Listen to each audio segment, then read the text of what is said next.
Hey guys, previous session में हमने देखा कि how to get design strength of tension member. ठीक है, जो भी प्रीवियस न्यूमेरिकल्स या थ्योरी पोर्शन थे, ठीक है, उनमें हमने देखा कि हम कैसे डिज़ाइन स्ट्रेंथ निकालेंगे। And in this session we will see how to select a member for particular for getting particular strength। ठीक है, तो बेसिकली ये क्या है, तो it is design of tension member.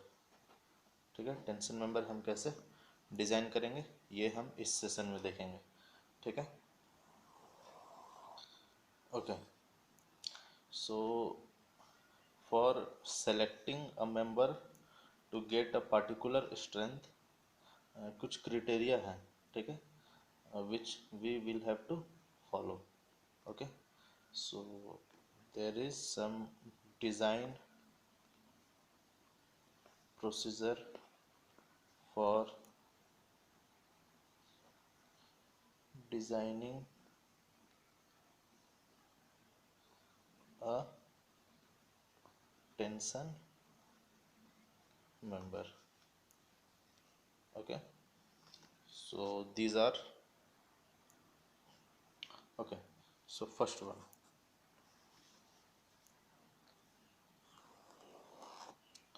अब क्या है कि हमें सबसे पहले ग्रॉस एरिया निकालना होगा। ठीक है, जो कि फैक्टर्ड टेंसाइल लोड को कंसिडर करते हुए। Okay, so first of all find required gross area to carry the factored load considering the strength in yielding। Okay, so consider किसको करना मेरे को, strength in yielding।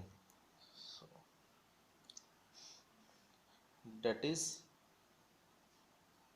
T U by F Y gamma M O, और से gamma M O T U by F Y, ये हो जाएगा मेरा ग्रॉस एरिया ए जी। ठीक है, सो मेरे पास था ऐसे भी formula T T G is equal to A G F Y by gamma M O. ठीक है, तो यहाँ से हम इस फार्मूला को यूज करके ये ए जी निकाल लेंगे। ठीक है, जहाँ टी यू क्या है मेरा, तो ये है factored tensile force. Okay, now second step is, अब क्या है कि जितना मेरा ये एरिया आया, ए जी आया, ग्रॉस एरिया, ठीक है, इससे 25 से 40% बढ़ा के हम स्टील टेबल से एक सेक्शन चूज कर लेंगे। और 25 से 40% क्यों बढ़ाना है, क्योंकि there some deduction due to bolts. Okay, so second one is select suitable shape of section depending upon the type of structure and the location of member। इधर मेरा ये एंगल सेक्शन होगा, फ्लैट सेक्शन होगा, या something else. Okay, such that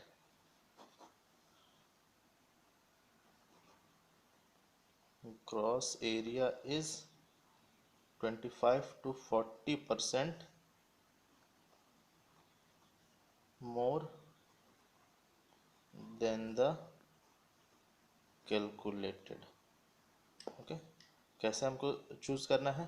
gross area जो है वो मेरा 25 to 40% more than the calculate. ये हम लोग क्यों करते हैं?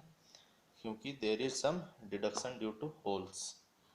Okay, now third step. Okay, determine the number of bolts or the welding required and arrange। Okay, अब क्या करना है? मेरे को नंबर ऑफ बोल्ट या फिर लेंथ ऑफ वेल्डिंग जो रिक्वायर है वो निकालना है। ठीक है, अब ये नंबर ऑफ बोल्ट कैसे निकलेगा? तो मेरे पास इन प्रीवियस लेक्चर हमने देखा था कि सीयर VDSB और shear strength of bolt and bearing strength of bolt VDSP, ठीक है, हम निकालते थे एक बोल्ट के लिए। ओके, सो मेरा जो गिवन वैल्यू होगा, ठीक है, लेट से कि P फैक्टर्ड टेंशन है, तो ये P डिवाइडेड बाई VDSP या फिर VDSB या फिर VDSP से डिवाइड कर देना है, तो ये मेरे को नंबर ऑफ बोल्ट मिल जाएगा यहाँ से। ठीक है, तो उस नंबर ऑफ बोल्ट से को हम बाद में यूज़ करेंगे या फिर वेल्ड का लेंथ हम निकालेंगे इस मेथड को यूज़ करके।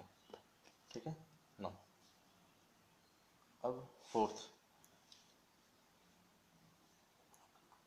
स्टेप। ठीक है, अब क्या करना है? लेंथ जब हम नंबर ऑफ बोल्ट निकाल लिए या फिर लेंथ ऑफ वेल्ड निकाल लिए, ठीक है, तो अब क्या करना है कि मेरे को चेक करना है, फाइंड द स्ट्रेंथ। अब क्या चेक करना है? तो सबसे पहले strength in yielding of gross area means TDG, ये मेरे को चेक करना है। फिर strength of rupture of critical section, ठीक है, ये भी मेरे को चेक करना है। This is TD and okay, so ये अच्छा, और क्या चेक करना है? तो third one is strength in block C, that is TDB। अब ये क्या है? तीनों स्ट्रेंथ मेरा ग्रेटर देन होना चाहिए जो भी मेरा factored, okay, factored tensile force है। ठीक है, क्योंकि जब तक अगर ये लेस देन होगा, मतलब इस वैल्यू को अचीव करने से पहले ही ये फेल हो जाना है इन सेक्शन में। ठीक है, इसलिए हम लोग ये तीन फैक्टर को चेक करेंगे। ओके, नाउ एक यहाँ पर फैक्ट है, ठीक है, कि हम AG को ही क्यों कंसिडर कर रहे हैं, मतलब ग्रॉस एरिया ही क्यों निकाल रहे हैं, नेट एरिया क्यों नहीं निकाल रहे हैं? सो फॉर दिस हम क्या करते हैं, AG provided should be greater then AG required. ठीक है, ये केस कब होता है? जब हम लोग minimum edge distance and minimum pitch are maintained ठीक है, जब minimum edge distance and minimum pitch length को हम मेंटेन करते हैं तो then the strength in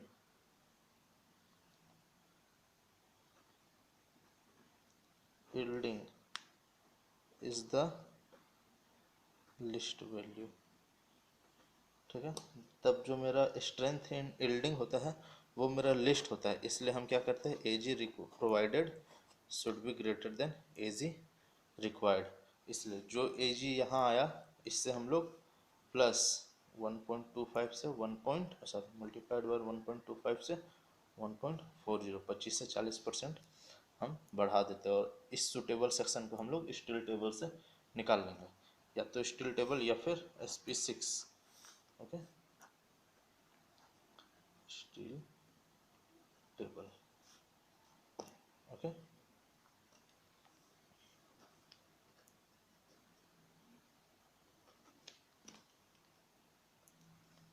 now अब एक और एस्पेक्ट है, दैट इज फिफ्थ वन। अब जो स्ट्रेंथ मेरा ऑब्टेन होगा तो that should be more than factored tension. Okay, मतलब इस टेंशन से TU से मेरा ज़्यादा होना चाहिए। ठीक है, अगर ये बहुत ज़्यादा हो गया या फिर लेस देन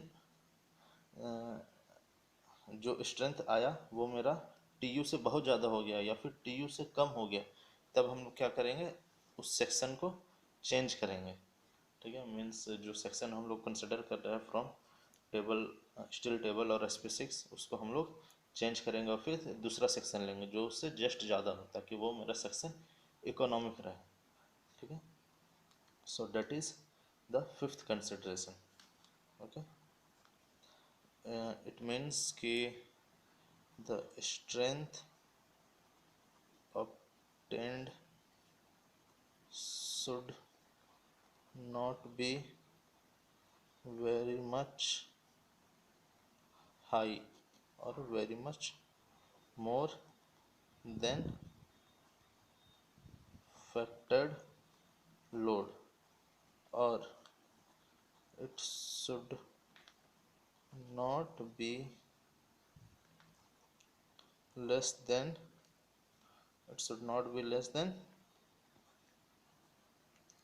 factored load। ठीक है, इन each case मीन्स जो मेंशनड है the section is revised and checked।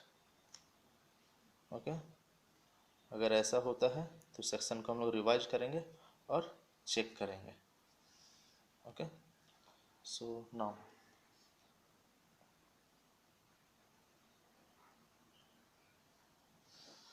and at the same time IS 800 2007, ठीक है, it also recommend to check the slenderness ratio। Okay, तो IS 800 2007 से अब मेरे को सिलेंडरनेस रेशियो भी चेक करना है। ठीक है, सो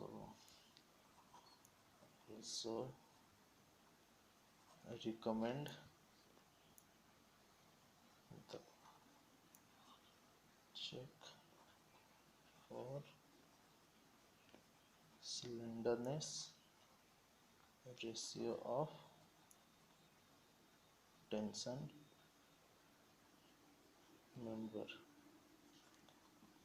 ठीक है, सो सिलेंडरनेस रेशियो क्या होता है, mention in comment box. And the minimum pitch and minimum edge distance for a bolt hole कितना होना चाहिए, that you have also mentioned in can comment box. Okay, now so for slenderness consideration, ठीक है, there is a table that is, let's say, serial number, hair number,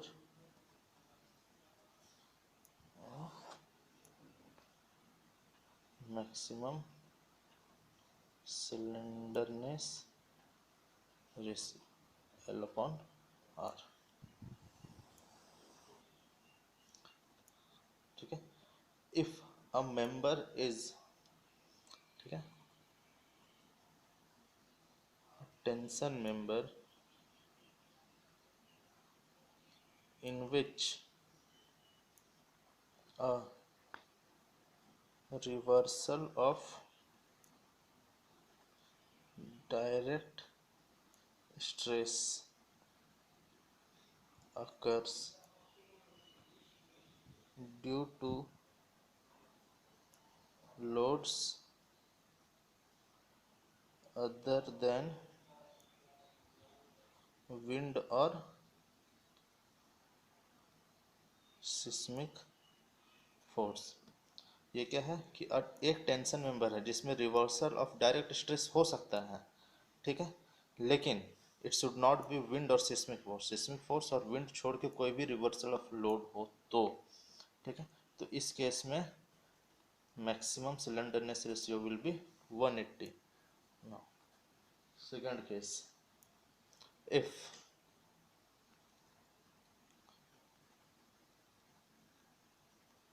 a member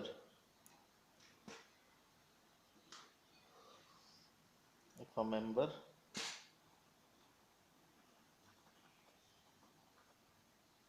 normally acting as a tie in a roof truss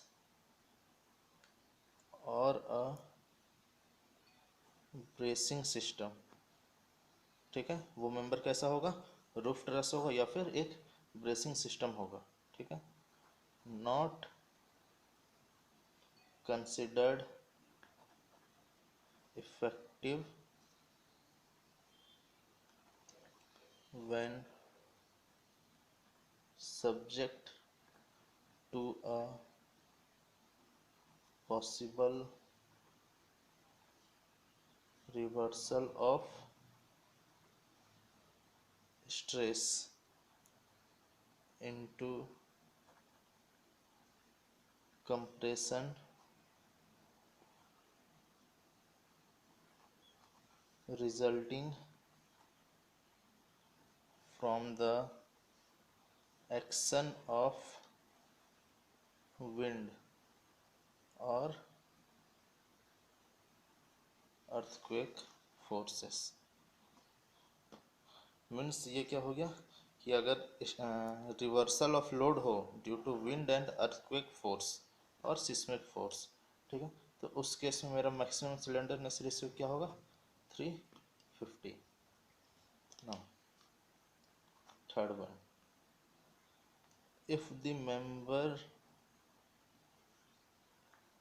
are always under tension other than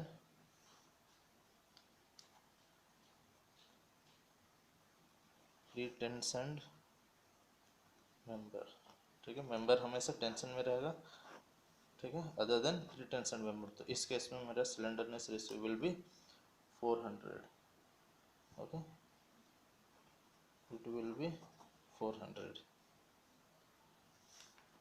now for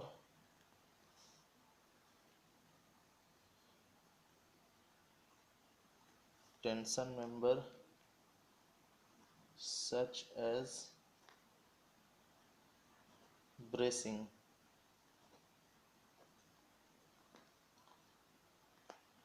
pre-tensioned to avoid sag, need not satisfy the maximum slenderness ratio limit, ठीक है, अगर एक tension member है जैसे bracing या pre tension में हो गया, टू अवॉइड सैग, ठीक है, उस केस में इसको मतलब इस टेंशन मेंबर को it need not to satisfy the slender ratio limit, तो there is no limit for such tension member. So guys, that's it for this session. Okay, stay home, stay inside, stay safe in this pandemic situation. God bless you. Namaskar.